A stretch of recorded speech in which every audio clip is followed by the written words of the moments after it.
तो hello student, फिर एक बार आपके लिए एक वेरी इंपॉर्टेंट अप्लाइड मैथ्स 2 का क्वेश्चन पेपर लेके आए हैं। ये एकदम लेटेस्ट क्वेश्चन पेपर है। 6 महीने पहले आपके डिप्लोमा सेमेस्टर एग्जाम में पूछा गया है। इस क्वेश्चन पेपर के वेरी वेरी इंपॉर्टेंट क्वेश्चन हम करवा रहे हैं, जो कि आपके आने वाले एग्जाम में आने की संभावना लगभग 100% है। इसका ए पार्ट हम ऑलरेडी अपलोड कर चुके हैं, जिसमें हमने सेक्शन ए के 2 मार्क्स वाले क्वेश्चन बताए हैं। उसका लिंक डिस्क्रिप्शन में भी है, आई बटन में भी है। और इस पार्ट में हम सेक्शन बी के इंपॉर्टेंट क्वेश्चन आपसे करवाएंगे, और सारे के सारे बहुत ज्यादा इंपॉर्टेंट क्वेश्चन हैं। तो चलिए लेक्चर शुरू करते हैं।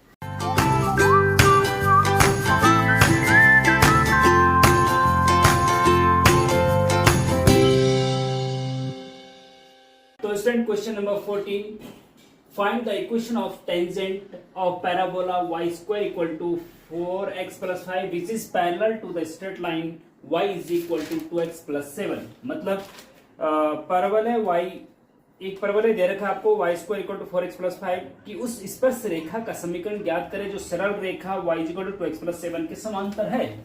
ओके, तो देखिए करना क्या है। देखो, पैराबोला आया है, मतलब परवलय आया है, तो इसका मतलब परवलय का क्वेश्चन है।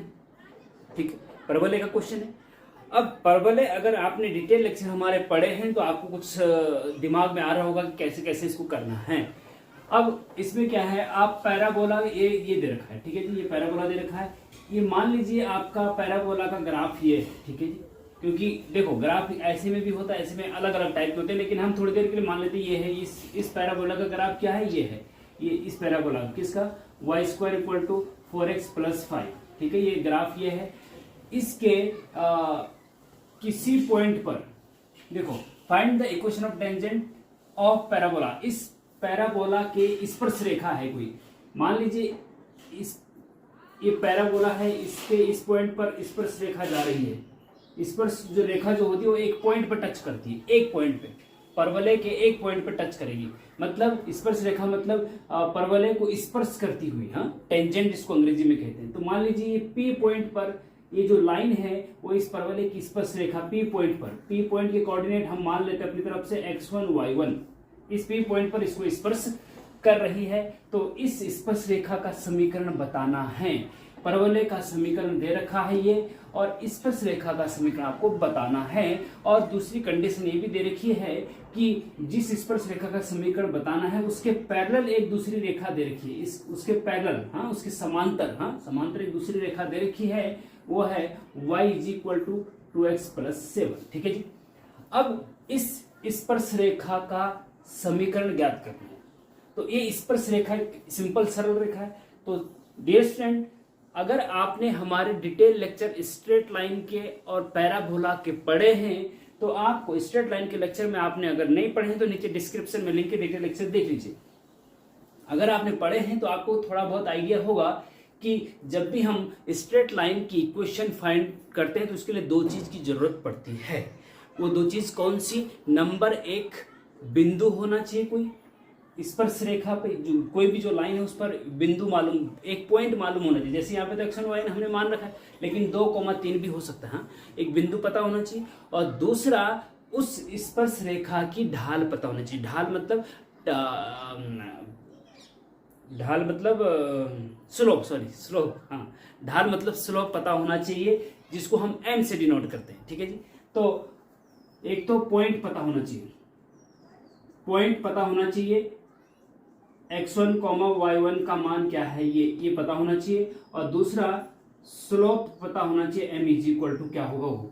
तो अगर इस रेखा के हमें पॉइंट मिल गए, एक पॉइंट इस पे मिल गया, जैसे x1 y1 की वैल्यू निकाल दो तो पॉइंट मिल जाएगा, और स्लोप इस रेखा का क्या है वो निकाल दो तो फिर अगर पॉइंट और स्लोप मिल गया तो सरल रेखा, इस रेखा की इक्वेशन को निकालना बहुत ईजी है। फिर वो क्यों, कैसे ईजी है, पहले उसको हम बाद में बताएंगे। पहले ये पॉइंट कैसे निकालेंगे, इस रेखा का पॉइंट और स्लोप कैसे निकालेंगे। देखो, स्लोप तो भैया देखो ऐसा है कि जो लाइन है ना वो इस लाइन के पैरेलल है, जो गिवन लाइन है। ठीक है, तो जो लाइन जिसके पैरेलल होती है तो उनके ढाल या स्लोप दोनों का सेम होता है। 2 पैरेलल लाइन, क्योंकि एक्स एक्सिस के साथ मान लीजिए ये 45 डिग्री कोण बना रहे हैं, दूसरे पैरेलल लाइन है, इसी के पैरेलल में दूसरी लाइन है तो वो भी 45 डिग्री का कोण बनाएगी, तो स्लोप दोनों का सेम होगा। 45, हाँ। तो दो पैरेलल लाइन जो होती है उनका स्लोप या ढाल सेम होता है, बराबर होता है, ये आप याद रखें या स्ट्रेट लाइन की डिटेल लेक्चर देखें। ओके, तो स्लोप तो मिल गया भाई, जो इसका स्लोप होगा वही इसका भी स्लोप होगा। अब कैसे निकालेंगे देखिए, ध्यान से देखिएगा, बहुत इंपॉर्टेंट है। हाँ, ये जो पैरेलल लाइन है, पैरेलल लाइन इज कौन सी है, y is equal to 2x plus 7, ठीक है जी। इसको आप ऐसा कर सकते हैं, y को उधर ले जाएंगे तो ये हो जाएगा 2x minus Y plus 7 is equal to यहां बचेगा 0, ठीक है जी। ये जो इक्वेशन 1 है ना, ये इस लाइन की इक्वेशन है, ठीक है। नाउ स्लोप ऑफ लाइन 1, ये जो लाइन 1 है इसका स्लोप m बराबर क्या होगा जी बताइए। इसका स्लोप होता है, देखो अब स्लोप निकालना है तो कोई भी दो वेरिएबल वाली, दो चर वाली रैखिक समीकरण का स्लोप अगर निकालना हो तो कैसे निकालेंगे। इस लाइन का स्लोप या इस लाइन का स्लोप ये है, ये लाइन ये है, इस लाइन का स्लोप। जब सिंपल इक्वेशन दे रखी हो, दो वेरिएबल वाली रैखिक समीकरण दे रखी हो और उसका स्लोप निकालने के लिए बोला जाए तो वो होता है भैया, याद रख लेना, नहीं डिटेल लेक्चर अगर आपको पढ़े हैं तो आपको पता होगा, minus coefficient of x upon coefficient of y, बस ठीक है जी। वो स्लोप होता है m बराबर माइनस कोफिशिएंट ऑफ x बटे कोफिशिएंट ऑफ y। याद रख लेना इसको, अगर इक्वेशन देंगे तो स्लोप ऐसे निकलता है, ठीक है। Minus coefficient of x, x का कोफिशिएंट क्या है, x के आगे क्या है 2 है तो 2 रख दीजिए, बटे कोफिशिएंट ऑफ y मतलब y के आगे क्या है माइनस है, माइनस मतलब -1, हाँ कुछ नहीं है तो 1 होता है और चिन्ह भी साथ लिया जाता है तो -1, ठीक है जी। माइनस से माइनस कट जाएगा, 2/2 होता है। तो इस लाइन का जो स्लोप है वो 2 है, तो इसलिए इस लाइन का, हाँ इसको स्पर्श रेखा क्या बोलते हैं इसको आप L1 लाइन मान लो और इसको L2 लाइन मान लो, ठीक है। तो ये जो स्पर्श रेखा है उसको L1 लाइन मान लिया, ठीक है। अच्छा जी, या इसको L1 इसको मान लो क्योंकि हमने यहाँ पे L1 लिखा है, स्लोप ऑफ लाइन L1, हाँ लाइन 1 इसको 2 मान लो, ठीक है। तो स्पर्श रेखा L2 है, तो जो स्लोप इसका है वही इसका है, तो इसका मतलब इस लाइन का स्लोप क्या हो गया भैया, इस लाइन का स्लोप 2 हो गया, ठीक है जी। Therefore, slope of line 2 is m बराबर 2, बस ये हो गया। तो अब इसका स्लोप ये इसका स्लोप होता है, ठीक है जी। स्लोप निकल गया, हाँ ये देखो ये हमें निकालना था ना, तो ये 2 निकल गया। अब पॉइंट निकालना है। अब पॉइंट कैसे निकलेगा भैया, देखिए बहुत इंपॉर्टेंट है, ध्यान से देखिएगा। And given equation of parabola, given equation of parabola is, जो इक्वेशन दे रखी पैराबोला की हो क्या है, वो है y² is equal to 4x plus 5, ठीक है जी। इसको इक्वेशन नंबर 2 मान लो, ओके। अब पैराबोला की इक्वेशन दे रखी है, अगर इसका डिफरेंशिएशन करते हैं तो dy/dx निकलेगा। तो पैराबोला के जब डिफरेंशिएशन करेंगे तो dy/dx निकलेगा। तो जो dy/dx होता है ना, वो इस पैराबोला की स्पर्श रेखा का स्लोप होता है, समझे बात को। अब इसका डिफरेंशिएशन कर देते हैं, यहां से हम dy/dx निकालते हैं, वहां से dy/dx हम क्यों निकाल रहे हैं अभी बताएंगे। Differentiation with respect to x, इसका x के रिस्पेक्ट में डिफरेंशिएशन कर दीजिए। तो ऐसा करते हैं हम यहाँ पे इसको मिटा देते हैं क्योंकि हाँ ठीक है, इसको ऐसा करते हैं, ये हो गया है, इतना हो गया है। अच्छा, डिफरेंशिएशन इसका करेंगे तो y² का डिफरेंशिएशन क्या होता है भैया, देखिए वो होता है 2y और फिर y² का 2y और y का dy/dx is equal to 4x plus 5, 4x plus 5, 4 और कॉन्स्टेंट x का डिफरेंस 1 होता है तो 4 बचेगा, ठीक है जी। यहां से आपको dy/dx मिल रहा है, 2 बटे में ले जाओ तो 2/x मिलेगा, ठीक है, सॉरी y, 2/y मिलेगा, हाँ। नाउ अब देखिए ध्यान से देखना, ये जो dy/dx है ना, now slope of line L1 at point x1 comma y1 is equal to, इस लाइन का स्लोप इस पॉइंट पे क्या होगा, तो जो भी जिस पे टच कर रहा है ना, पैराबोला पे टच कर रहा है, तो इसका dy/dx निकाल दो और dy/dx में x और y की जगह पे x1 और y1 रख दो, तो वो इस लाइन का स्लोप होता है। तो होगा आपका dy/dx at point x1 y1 is equal to dy/dx पर 2/y है, तो x की जगह x1 y की जगह y1 रख दो, तो x तो है नहीं भैया, 2/y1 आ जाएगा। और ये बराबर होगा, देखो इस लाइन का स्लोप निकल गया। देखो स्लोप हमने दो तरीके से निकाला, एक तो पैराबोला का डिफरेंशिएशन किया, उसमें x1 y1 रख दिया, तो वो इस स्पर्शरेखा का स्लोप निकलता है।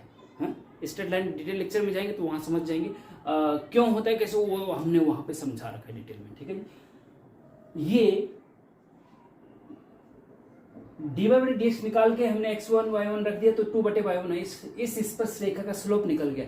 और ये रेखा इसके पैरेलल है, तो यहां से भी स्लोप निकला है, वो निकला है 2, तो इसका मतलब इसका स्लोप यहां से निकला ये और यहां से निकला 2, तो इसका मतलब ये दोनों बराबर होंगे, m2 के बराबर होगा, क्योंकि स्लोप यहां से 2 निकला और यहां से 2/y1 निकला, दोनों स्लोप सेम है इसी स्पर्शरेखा के, तो दिस इक्वल टू दिस हो जाएगा। और यहां से ध्यान देंगे स्टूडेंट आप, तो यहां से आपको y1 बराबर मिलेगा 1, y1 इधर ले जाओ, 2 बटे बनाओ, 2 कम 2, y1 बराबर 1 आ गया, ठीक है जी। हमें बिंदु भी चाहिए y1 x1, ध्यान देंगे। हाँ अब देखो बहुत इंटरेस्टिंग, बहुत इंपॉर्टेंट, देखिए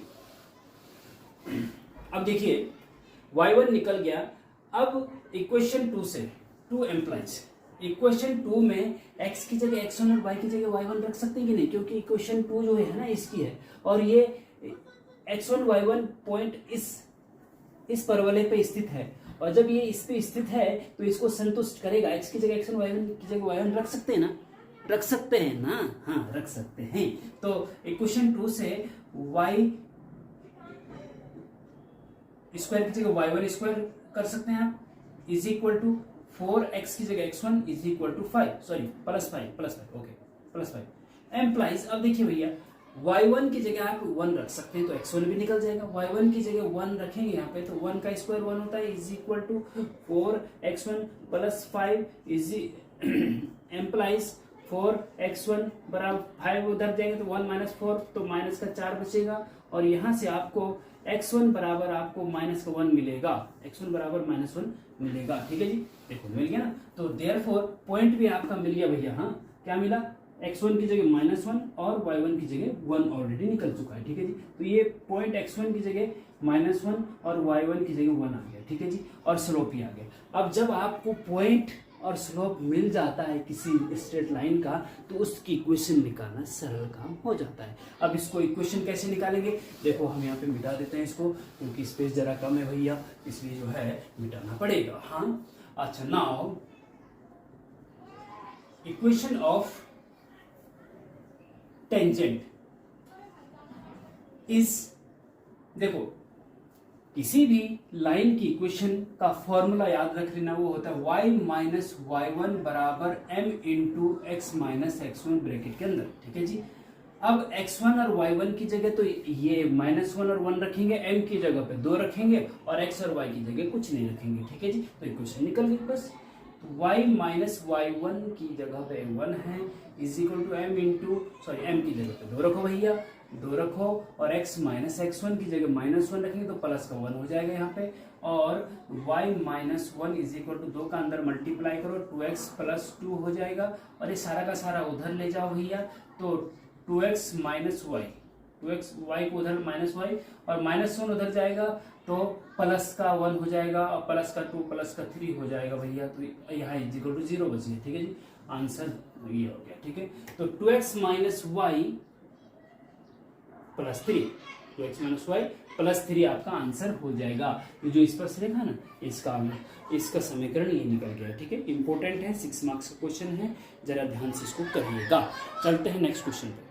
तो next question student, question number 50, solve the given differential equation 1 plus X square into dy/dx plus 1 plus Y square.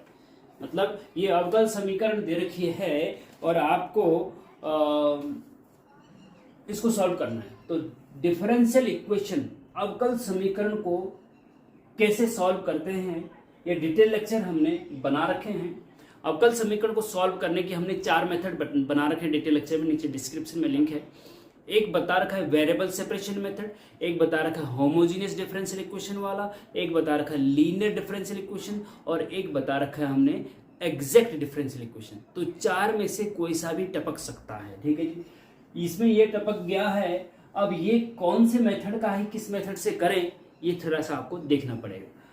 सबसे पहले हमने वेरिएबल सेपरेशन मेथड आपको बताया है डिटेल लेक्चर में।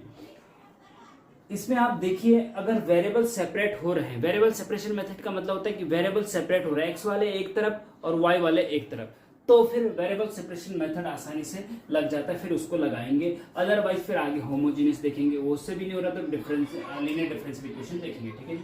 अच्छा देखिए, इसमें क्या करना है, ये आपके पास दे रखा है, वेरिएबल सेपरेट करके देखते हैं जरा। dy के साथ y वाला और dx के साथ x वाले आने चाहिए। तो dy यहाँ पे ऊपर है तो y को इधर ही रहने दो, dy ऊपर रहना चाहिए, dx भी ऊपर रहना चाहिए। तो dx जो बटे वाला ना उसको इधर ले जाओ, हाँ।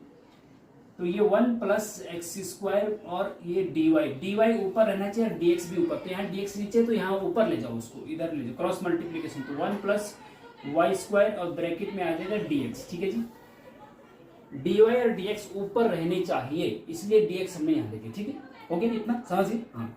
अब आगे देखिए, क्या वेरिएबल सेपरेट हो रहे हैं, dy के साथ केवल y वाले होने चाहिए, dx के साथ x वाले होने चाहिए। तो इसका मतलब ये जो y वाला टर्म है पूरा 1 प्लस वाई स्क्वायर, इसको हम इधर ले जाते हैं dy के साथ, और 1 प्लस एक्स स्क्वायर को dx के साथ लेके आते हैं। तो इसको इधर लेके आएंगे तो बटे में आएगा नहीं, और ये इधर जाएगा तो ये भी बटे में जाएगा। तो इसका मतलब 1/1 प्लस वाई स्क्वायर, ये इधर आके ये हो गया, और dy यहाँ पे ऊपर रहेगा, और ये इधर जाएगा तो यहाँ 1/1 प्लस एक्स स्क्वायर हो जाएगा, ठीक है जी। और ये dx लगा दिया, ठीक। तो यहाँ पे आप देख रहे होंगे वेरिएबल सेपरेट हो गए हैं, मतलब y के साथ dy के साथ y वाला पद आगे पूरा, और dx के साथ सारे x वाले पद आगे, ठीक है जी। कांस्टेंट से मतलब नहीं, कांस्टेंट अपनी जगह, ठीक है।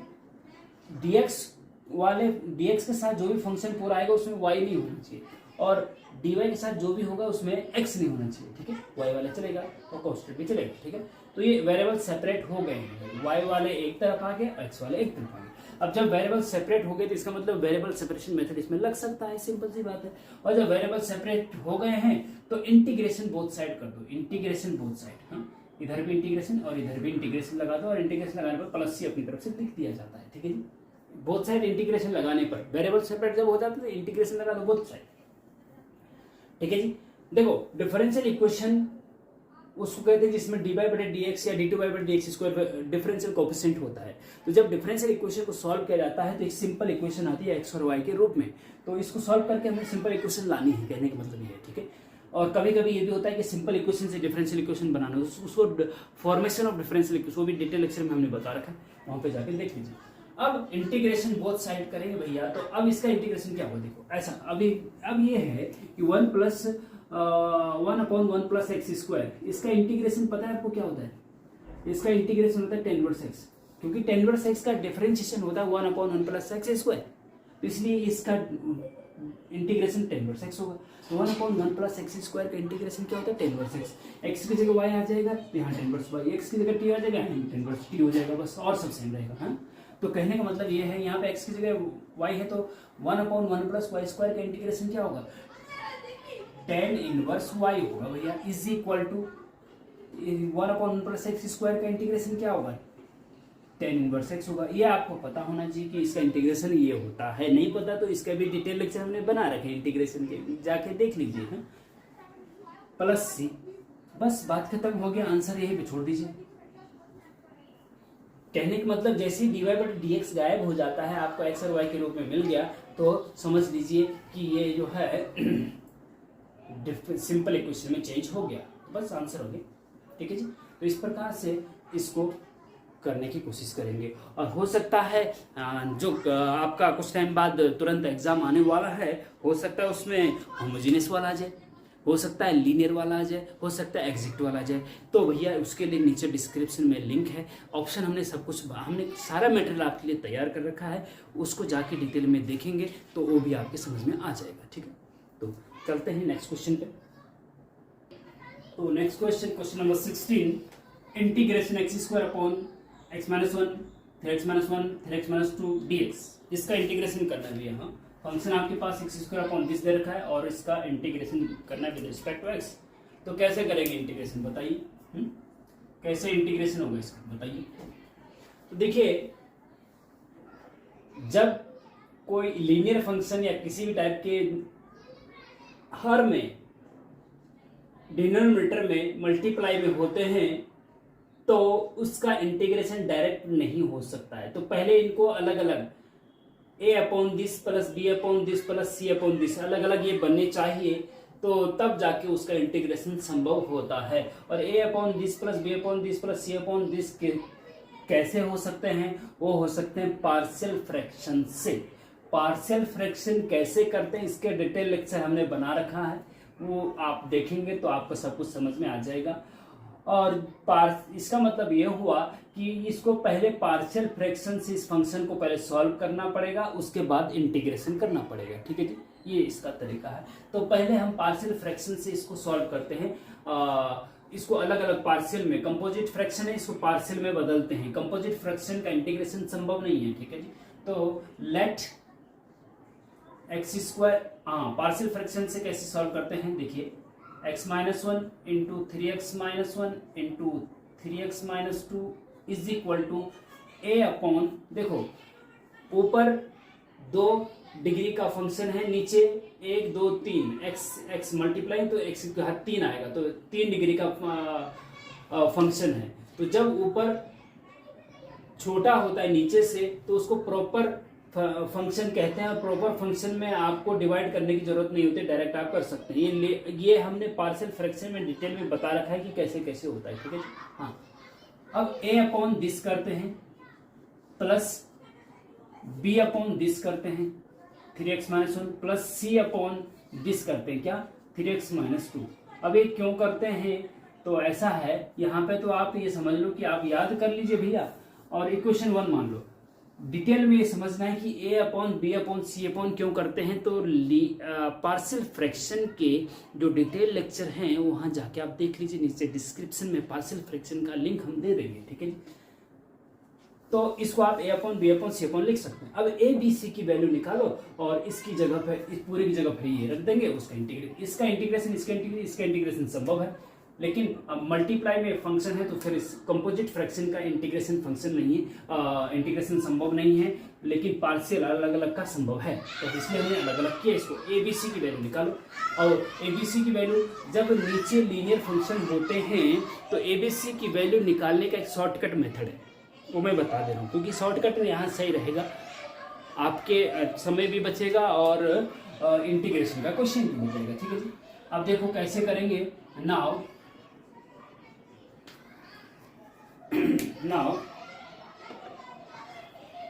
ए की वैल्यू निकालो। ए की वैल्यू कैसे निकालते हैं? देखो, ए की वैल्यू बी की सी की, इनकी वैल्यू आपको निकालनी है। ठीक है, ए की वैल्यू निकालनी हो अगर, तो ए के नीचे का जो x माइनस 1 है उसको 0 के बराबर रख दो, उसको 0 के बराबर रख दो, मतलब x माइनस 1 इक्वल टू 0 रख दो, तो यहाँ से x बराबर क्या आ गया, x बराबर 1 आ गया। तो इसका मतलब ये हुआ कि जो लेफ्ट हैंड साइड में जो आपका पूरा फंक्शन है ना, उसमें x की जगह 1 रखना है। x की जगह क्या रखना है? 1। शॉर्टकट मेथड बता रहा हूँ, x की जगह 1 रखना है, लेकिन जो a के नीचे वाला है उसको हटा देना है। कवर अप मेथड भी कहते हैं इसको। ठीक है, इसको हटा देना, ये बचेगा इतना। हाँ, और जो बचेगा उसमें x की जगह 1 रखना है, मतलब बचा क्या, एक्स स्क्वायर बटे 3x माइनस 1 और 3x माइनस 2, ये बचा ना। हाँ, ये इसको हटा, जो x a के नीचे का है उसको यहाँ से हटा देना है, जो बचेगा उसमें x की जगह 1 रख देना है, क्योंकि x माइनस 1 बराबर 0 रखना। ठीक है, हाँ, x की जगह 1 रखेंगे तो 1, अब x 1 का स्क्वायर 1, 3 इंटू 1, 3 माइनस 1 गया 2 हो गया, और यहाँ पे 3 इंटू 1 3 माइनस 2 1। ओके, तो ये हो जाएगा 1/2, बस बहुत इजीली निकल रहा ना। हाँ, b इज इक्वल टू निकालो भैया। अब b इज इक्वल टू क्या होगा, b के नीचे का 3x माइनस 1 है, इसको 0 के बराबर रख दो, 3x माइनस 1 इक्वल टू 0, तो यहाँ से x बराबर क्या मिलेगा, 1/3। 1/3 लेफ्ट हैंड साइड में 1/3 रख दो, x की जगह क्या रख दो, 1/3 रख दो, और जो b के नीचे वाला उसको हटा दो, उसको छुपा दो, उसको छुपा दिया, बचा क्या, x² बचा और x माइनस 1 बचा और फिर x माइनस 2 बचा। ठीक है जी, ये हटा दिया क्योंकि ये b के नीचे था। अब इसमें x की जगह 1/3 रखो, 1/3 रखेंगे तो 1 का स्क्वायर 1 होता है, 3 का स्क्वायर 9 होता है, 1/9 हो गया। और यहाँ पे 1/3 रखेंगे तो 1/3 माइनस 1 कितना होता है, 1/3 माइनस 1, तो 3 एकम 3 माइनस, देखो 1/3 माइनस 1 कर दिया, चलो पूरा ही रख देते हैं। और यहाँ पे 1/3 रखेंगे तो 3 से, चलो रख पूरा ही रखो यार, हाँ 1/3 माइनस 2, हाँ इजी, अच्छा ओके ठीक है, ये हो गया। अब इसको सॉल्व करो भैया, 1/9 अपॉन 1/3 माइनस 1, 3 का मल्टीप्लाई 3 कम 3 माइनस 1 माइनस 3/3, 1 माइनस 3 कितना होता है, माइनस का 2 2/3 हो गया। ठीक है जी, ये हो गया। और यहाँ 3 से 3 कट गया, 1 में से 2 गया, माइनस का 1 हो गया जी। ठीक है जी, अच्छा अब ये 1/9 ऊपर है और ये माइनस माइनस तो प्लस हो जाएगा, तो 1 का मल्टीप्लाई 2/3 हो गया अपॉन में। ठीक है, और अपॉन को अगर मल्टीप्लाई में ले जाते हैं ऊपर तो उल्टा हो जाता है, 3/2 हो जाएगा, 3/2। ठीक है जी, 3 से इसको 3 तियां 9 और 1/3 दूना 6, 1/6 आपका बी की वैल्यू आ गई जी। ठीक है जी, अब सी की वैल्यू निकालते हैं जी, सी की वैल्यू निकालते हैं जी। और सी की वैल्यू कैसे निकलेगी, सी के नीचे का जो है 3x माइनस 2 है उसको 0 के बराबर रख दो, और यहाँ से x बराबर 2/3 आ जाएगा। तो कहने का मतलब है सी की वैल्यू निकालनी तो x की जगह 2/3 रखना पड़ेगा लेफ्ट साइड में, लेकिन 3x माइनस 2 जो इसके नीचे उसको हटाना पड़ेगा। तो क्या उसको हटाने के बाद क्या बच रहा है, x² बटे x माइनस 1 और 3x माइनस 1। ध्यान से देखिएगा, हाँ ध्यान से देखिएगा। अब इसमें x की जगह 2/3 रख दो भैया, 2 का स्क्वायर 4 होता है, 3 का स्क्वायर 9 होता है, अपॉन यहाँ पे 2/3 रखो -1, हाँ जी, और यहाँ पे 3 गुणा x की जगह 2/3 रखो -1। ठीक है, अच्छा जी ठीक है, 4/9 ऊपर है, अपॉन में क्या है 3 3 कम 3, 2 में से 3 गए, 1 बचता है माइनस का, तो माइनस का 1/3 हो जाएगा ना, हाँ हाँ 2/3 -1 करेंगे तो माइनस का 1/3 हो जाएगा, और यहाँ से 3 से 3 कट जाएगा, 2 में से 1 गए, 1 बचता है जी। ठीक है जी, अच्छा 4/9 ऊपर है, इंटू माइनस का 1/3 ऊपर जाएगा तो उल्टा होके माइनस का 3/1 हो जाएगा, माइनस आने का 3/1 हो जाएगा। ठीक है, 3 से 3 तिया 9, तो माइनस का 4/3 आ गया जी सी की वैल्यू। ठीक है जी, तो आप नाउ अब यहाँ पे आप लिख सकते हैं कि now put the value of, now put the value of A B C in equation first में एबीसी की वैल्यू रखेंगे, तो ए की जगह पे हम क्या रखेंगे भैया, क्या रखेंगे, देखो क्या है ए की जगह पे 1/2 रख दिया जी हमने, हम सीधे डायरेक्ट यहाँ मिटा के रख रहे हैं, आप प्रॉपर तरीके से रखना। ठीक है जी, दिस इक्वल टू लिख करके 1/3, और बी की जगह पे क्या रखेंगे जी हम, देखो 1/6। कहीं पे कुछ गलती हो जाती तो आप कमेंट में बता दिया करें, या कभी कभी बताते हैं कुछ जो सीरियस स्टूडेंट होते हैं बता देते हैं सर आपने ये मल्टीप्लाई गलत कर दिया, कभी कभी हमें ध्यान नहीं रहता कि हमने गलत कर दिया है, तो कभी कभी हो जाता है, तो आप बता दिया करिए। ठीक है, तो उसको हम कंफर्मेशन, आपको कभी कुछ स्टूडेंट क्या करते हैं गलत भी बता रहे को उसको सच मान लेते हैं कि नहीं यही होगा, एक बार उनके दिमाग में आता है कि नहीं हुआ तो ये गलत है, लेकिन नहीं सर ने बताया होगा तो इसका मतलब सही होगा, नहीं ऐसा नहीं होना चाहिए। क्वेश्चन मार्क आपके दिमाग में हर टाइम होना चाहिए, हमसे भी गलती हो जाती है तो उसको आप बिल्कुल सच मत मानिए। ठीक है ना, जहां पे आपको शक होता है कि गलत है तो कमेंट में पूछ लीजिए कि सर ये आपने स्क्रीनशॉट के साथ आप पूछ सकते हैं कि सर आपने ये गलत कर दिया है मल्टीप्लाई में, तो हम उसको कंफर्म कर देते हैं कि हाँ गलत हुआ है, यस, और हमें लगता है कि नहीं गलत हुआ है तो हम ये भी कह देते हैं कि नहीं ये गलत नहीं हुआ, ये सही सही है। ठीक है जी, तो जो भी लगता है कमेंट में पूछ लीजिए। अच्छा जी, तो अच्छा ये हो गया जी 1/6। हाँ, अब कहाँ गया A B C, okay, B C की जगह -4/3, तो सी की जगह माइनस का 4/3 आ गया जी। हाँ जी, अब जो है नाउ अब फिर स्टार्टिंग से आप क्या करेंगे, आप लिखेंगे फिर कि नाउ दिस इक्वल टू, हाँ अब मैं इसको यहीं पे लिख, नाउ मैं इसको यहीं पे लिख रहा हूं, now integration this equal to, इस पूरे की जगह पे ये रख देंगे। अब जब इसकी जगह पे ये रखेंगे तो ये इसका इंटीग्रेशन इस पूरे का इंटीग्रेशन ऐसे होगा। और जब तीन फंक्शन बीच में प्लस लगा होता है तो इसको अलग अलग इंटीग्रेशन आप कर सकते हैं। तो इसको आप इंटीग्रेशन 1/2 x माइनस 1, तो 1/2 कॉन्स्टेंट उसको बाहर लेके आएंगे, 1/2 अंदर बचेगा 1/x माइनस 1 dx, ठीक है जी। फिर प्लस 1/6 कॉन्स्टेंट है बाहर आ जाएगा, इंटीग्रेशन अंदर बचेगा 1/3x माइनस 1 dx, ठीक है जी। फिर प्लस -4/3, तो यहाँ पे माइनस का 4/3 लिख दीजिए और integration this 1/3x minus 2 dx, ठीक है जी। ये हो गया।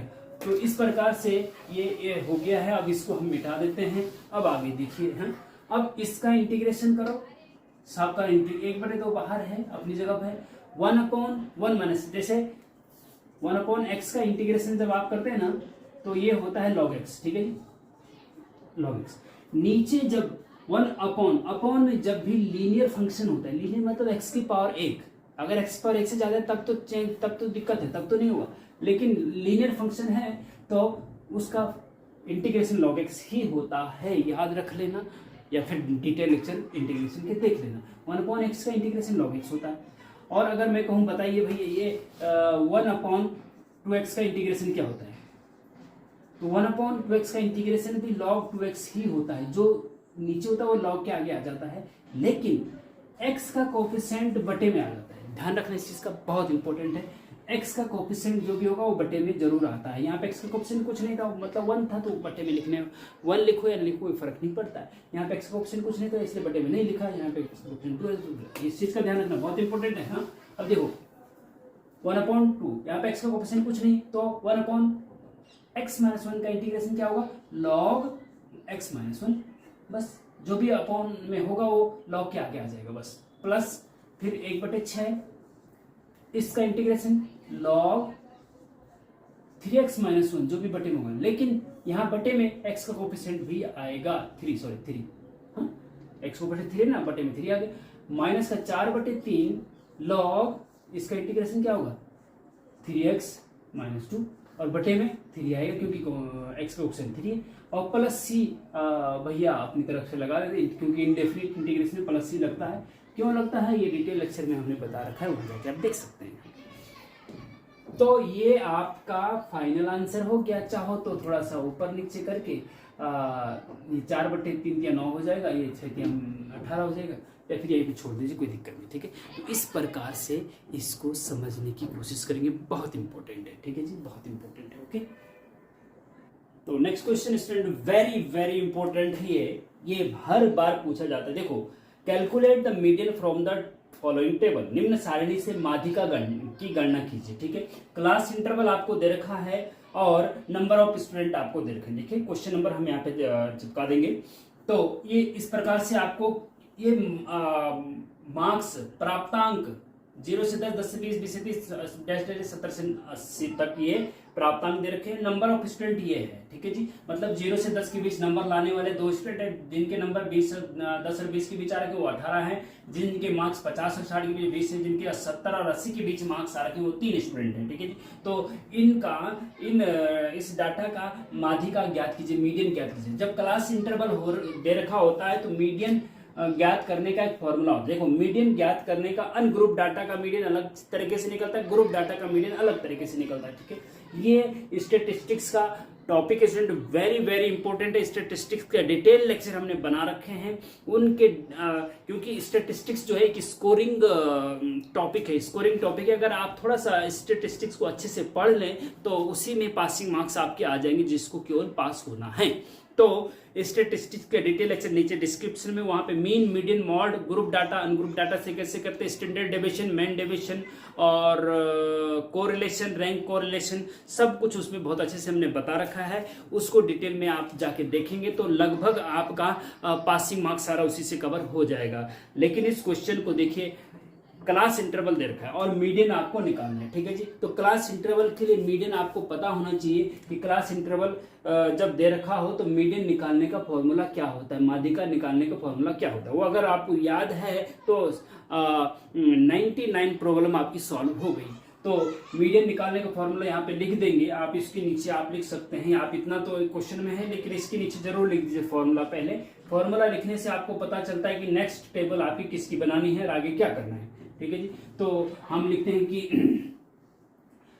चूंकि या देयरफॉर करते हैं, देयरफॉर मीडियन बराबर, therefore median is equal to L1 plus bracket में n/2 माइनस CF ब्रैकेट बंद अपॉन F और इंटू एच, ये चाहो तो इंटू एच ऊपर ही कर दो, इंटू एच ऊपर ही कर दो, कोई दिक्कत नहीं, तो पूरा इंटू एच, चलो यहाँ पे कर दो, कोई बात नहीं ऐसे। हाँ, L1 plus n/2 minus CF but F into H, ये फॉर्मूला है मीडियन निकालने का। अब n/2 क्या होता है, CF क्या होता है, L1 क्या होता है, F क्या होता है, H क्या होता है, अब यहाँ से आप डिटेल में समझ सकते हैं, ठीक है जी। अब देखिए क्लास इंटरवल दे रखा है और नंबर ऑफ स्टूडेंट। देखिए क्लास इंटरवल जो मार्क्स होते हैं ना 0 से 10 से 20, क्लास इंटरवल बोलते हैं, क्लास इंटरवल वर्ग अंतराल। और जो नंबर ऑफ स्टूडेंट होते हैं उसको फ्रीक्वेंसी या एफ या बारंबारता बोलते हैं, एफ या बहुत इंपॉर्टेंट क्वेश्चन, ध्यान से देखिएगा। अब हमें इसमें एक कम्युलेटिव फ्रीक्वेंसी या इसको हिंदी में संचयी बारंबारता कहते हैं, ठीक है जी। संचयी बारंबारता का एक टेबल और बनाना पड़ता है। माध्यिका का जब वर्ग अंतराल वाला क्वेश्चन सॉल्व करते हैं, ग्रुप डाटा वाला क्वेश्चन सॉल्व करते हैं, तो ये दो तो आपको ऑलरेडी दे रखे हैं, एक संचय बारंबारता और बनानी पड़ती है, बस कुछ नहीं, एक टेबल और बनती है बस अपनी तरफ से, केवल ये दो ऑलरेडी दे रखी है क्वेश्चन में, केवल एक और बनती है बस, ठीक है जी। अब ये संचय बारंबारता कैसे बनती है, सबसे पहले ये ध्यान दीजिए, जो बारंबारता का पहला नंबर होता है ना उसको डायरेक्ट उसके सामने लिख दो 2, फिर इसमें इसके नीचे वाला जोड़ दो, 2 में 18 जोड़ेंगे तो 20 आएगा, फिर 20 में 30 जोड़ेंगे तो 50 आएगा, फिर 50 में 45 जोड़ेंगे तो 95 हो जाएगा, फिर 95 में 35 जोड़ो तो 130 हो जाएगा, और 130 में 20 जोड़ो तो 150 हो जाएगा, 150 में 6 जोड़ो तो 156 हो जाएगा, 156 में 3 जोड़ो तो 159 हो जाएगा, ठीक है जी। इस प्रकार से ये संचय बारंबारता की टेबल बन गई। ऐसे इसमें ये जोड़ा यहाँ लिख दिया, फिर इसमें ये जोड़ा यहाँ लिख दिया, फिर इसमें ये जोड़ा यहाँ लिख, ऐसे इस संचय बारंबारता की टेबल, कम्युलेटिव फ्रीक्वेंसी की टेबल ऐसे बनती है, ठीक है जी।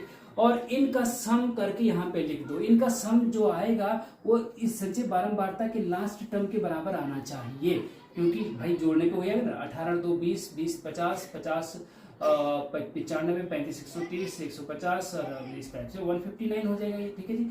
और ये जो होता है 159 क्या होता है, समेशन एफ, मतलब एफ का समेशन एफ, भले इसमें समेशन एफ की जरूरत नहीं है लेकिन ये समेशन एफ होता है, ठीक है जी। इसका सम इसके लास्ट के बराबर आना चाहिए, दोनों सेम आने चाहिए, तब समझो कि आपने संचय बारंबारता ठीक बनाई है, ठीक है जी। हाँ, तो ये हो गया संचय बारंबारता। अब देखो ये टेबल जब बन जाती है तो अब नेक्स्ट ये स्टेप आपका होता है कि इसमें देखो कि माध्यिका वर्ग कौन सा है।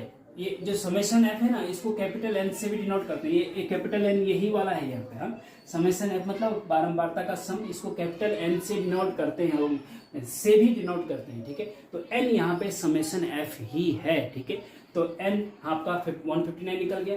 तो नेक्स्ट स्टेप में हम क्या करते हैं, नाउ नेक्स्ट स्टेप में हम n/2 निकालते हैं। क्या करते हैं, n/2, ध्यान देंगे, बहुत इंपॉर्टेंट है। सबसे पहले आपने संचय बारंबारता बनानी है, मैं लास्ट में ये बता दूंगा, स्टेप भी लिख दूंगा यहाँ पे कि पहला स्टेप, दूसरा स्टेप, तीसरा स्टेप क्या क्या करना है, ठीक है। अब देखो इसमें आपको क्या करना है कि सबसे पहले n/2 निकालना है, n/2। नाउ n/2 क्या है, 159/2, 2 से 159 को डिवाइड करेंगे अगर तो आपको क्या मिलेगा, 2 7 14 1 19, 2 2 9 18, हाँ, क्योंकि 2 7 14 1 बचा ना 19, तो 2 9 18 पॉइंट 1 बचा, 10 पॉइंट लगा, 2 5 10, 79.5 आया, ठीक है जी। देयरफॉर माध्यिका वर्ग या medium class is equal to, जब n/2 निकल जाता है तो उसकी हेल्प से आप मीडियम क्लास निकाल सकते हैं, माध्यिका वर्ग निकाल सकते हैं। माध्यिका वर्ग निकालना बहुत इंपॉर्टेंट है, तभी ये सब चीज पता चलेगा, ठीक है जी। तो n/2 निकालेंगे, उसके बाद माध्यिका वर्ग देखेंगे। n/2 की वैल्यू जो आई उसको संचय बारंबारता में देखेंगे ये कहाँ पड़ रहा है। 79 कहाँ पड़ रहा है, देखो 50 से आगे और 95 इसके बीच, हाँ बीच में पड़ रहा है ना, तो 50 और 59 के बीच में पड़ रहा है n/2, 79 ना यहाँ पे पड़ रहा है, ठीक है, इसके पीछे पड़ रहा है। तो इसमें जो आगे वाला पद होता है, इसके ठीक आगे वाला, इसके ठीक सामने जो होता है ये, इसको माध्यिका वर्ग कहते हैं, ठीक है जी। तो इसलिए मीडियम क्लास क्या हो गया, 30 से 40, ये मीडियम क्लास हो गया, ठीक है। अब जब मीडियम क्लास निकल जाता है तब हम L1 भी निकाल सकते हैं, जो जो चीजें हमें चाहिए। देयरफॉर L1 बराबर, L1 जो होती है माध्यिका वर्ग की निम्न सीमा होती है। L1 जो माध्यिका वर्ग है ना, मीडियम क्लास निकला, उसका लोअर वाला L1 तो L1 30 हो गया, ठीक है जी, L1 30 हो गया। अब n/2 तो भैया n/2 तो निकालने की जरूरत नहीं, क्योंकि n/2 तो ये 159/179.5 और का है, ठीक है। चाहो तो लिख देते हैं n/2 इक्वल टू 79.5, ठीक है जी, ओके। फिर CF कम्युलेटिव फ्रीक्वेंसी, माध्यिका वर्ग से ठीक पहले वाले वर्ग की कम्युलेटिव, इससे ठीक पहले वाला वर्ग कौन सा, 20 से 30 के सामने CF क्या है, ये है CF, तो ये CF होता है। CF क्या होता है, माध्यिका वर्ग से ठीक पहले वाले वर्ग के सामने की संचय बारंबारता, याद रखिए बहुत इंपॉर्टेंट, ठीक पहले, ओके, CF हो गया, हाँ। उसके बाद F इज इक्वल टू क्या होगा, माध्यिका वर्ग के ठीक सामने वाले की बारंबारता, माध्यिका वर्ग के ठीक सामने वाला की बारंबारता ये है F 45 हो गई, ठीक है। ये नहीं, ये बारंबारता में देखिए F बारंबारता में, हाँ, F मतलब बारंबारता, माध्यिका वर्ग के ठीक सामने की बारंबारता F हो गया, ठीक है जी, F हो गया। और H भी चाहिए। H जो होता है वो वर्ग अंतराल ये होता है 0 से 10, 10 से 20 के बीच में अंतराल कितने का, 10 का है ना, तो H 10 हो गया, ठीक है, H 10 हो गया।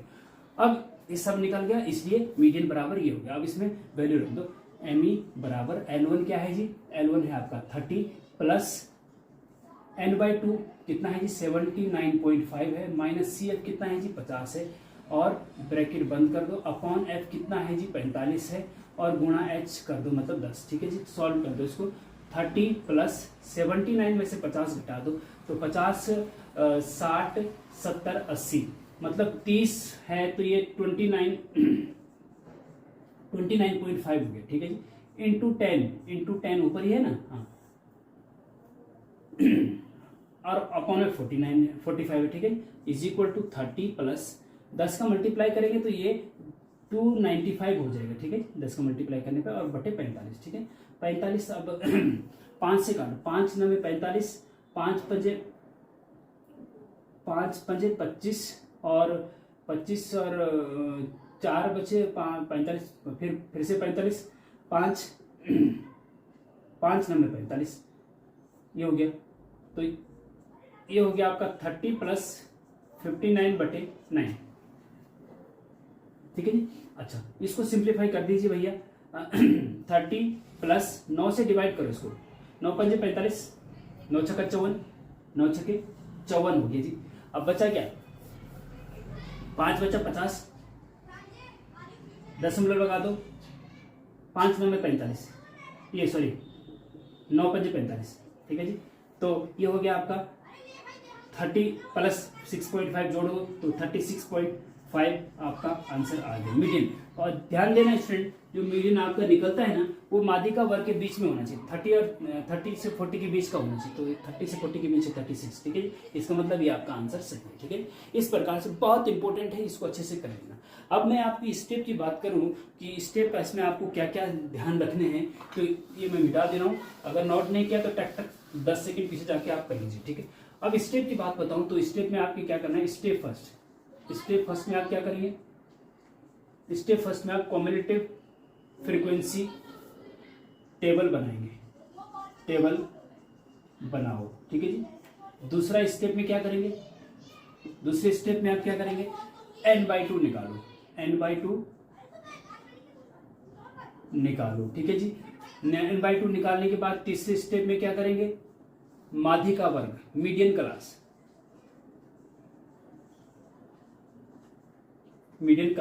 लिखो, मीडियन क्लास लिख दिया। और मीडियन क्लास लिखने के बाद चौथे स्टेप में क्या करेंगे, मीडियन क्लास लिखने के बाद चौथे स्टेप में आप L1 F CF H के मान लिखो, ठीक है। और 5 स्टेप में क्या करेंगे, फॉर्मूले में मान रख दो, बस ये 5 स्टेप है। इन 5 स्टेप को फॉलो करके आप इसको सॉल्व कर सकते हैं आसानी से, ठीक है। बहुत इंपॉर्टेंट है, अच्छे से कर लेना इसको। और फिर हम सेक्शन बी ये कंप्लीट हो गया है। एक क्वेश्चन इसमें रह गया है, इंपॉर्टेंट है बहुत, लेकिन लेक्चर लंबा होने की वजह से ऐसा करते हैं हम इसको आप होमवर्क के लिए आपको इसको दे देते हैं। होमवर्क अगर आपको नहीं हो पाएगा तो कमेंट करके बता देना मुझे, तो मैं इसको सॉल्व कर दूंगा फिर, ठीक है जी। ये है क्वेश्चन, ये है कि इंटीग्रेशन एक मिनट, स्याही खत्म हो गई, इसमें स्याही भी खत्म हो गई है। देखो ऐसा है, इंटीग्रेशन 0 से π/2 डेफिनेट इंटीग्रेशन का है, हाँ, क्योंकि लिमिट है ना 0 से π/2, cos x upon sin x plus cos x, ठीक है जी, और dx, इसका इंटीग्रेशन करना है आपको। फंक्शन cos x बटे sin x plus, very very important है ये भी, लेकिन समय का अभाव के कारण अभी हम इसको कर नहीं पाएंगे, तो ये आपके लिए होमवर्क के लिए।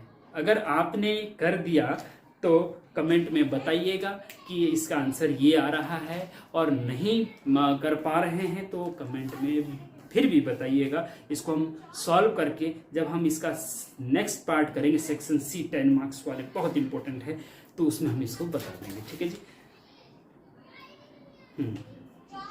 नेक्स्ट पार्ट में बहुत इंपॉर्टेंट है, सारे के सारे बहुत इंपॉर्टेंट है। तो नेक्स्ट पार्ट में बताते हैं, इसको अच्छे से कर लीजिएगा। अगर ये क्वेश्चन पेपर आपने अच्छे से कर लिया तो पास होने से आपको कोई ताकत नहीं रोक सकती, बहुत इंपॉर्टेंट है, तो अच्छे से कर लीजिए। थैंक यू वेरी मच, मिलते हैं नेक्स्ट लेक्चर में, तब तक के लिए जय हिंद, जय भारत।